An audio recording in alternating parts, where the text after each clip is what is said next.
ke engwe Sejwalejwale we go mpona ke ila lo pelo a ka e bohloko Eng? ga botse ke mang modiradibi owe a no go hlasela Kgole a mona le konyana ya modimo wena gape ngwana o la o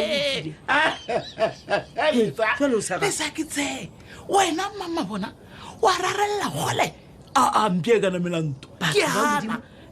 gape tla ke go botse sa bakone le ge nka no hlokelwa le Kgole jwang kapa jwang mara nka se mo hlasela gape go hlasela mohlanka a modimo ke sebe ka le e le godimo gore ngwana mmaishane ntwa o ntaba kore batho ba ka kerekeng ba be ba rapela thapelo e iwane e ofa kresta modimo a sa ba bontšhe gore lena ba šhiliwe leeta thapelo ya bona ke a mokutama na o rage go rapela mang wena Kgole nkile a rapela e tlaka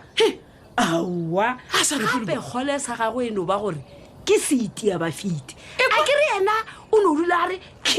ka ke raona ore di-spinning kiki tsewe tjae ka re tseba e le motho wa di-spinning kiki mamothantse di le kae o imetse keng ka re motšhabo o tšhabileng ke Kgole tšatši leo o ile a ba wela ka moleteng wa thakana hai wena moreti wa thakadikwelo o e kae e le gore jale ya tšhaba ka mogoue batho ba šala ba di elwang kara kereke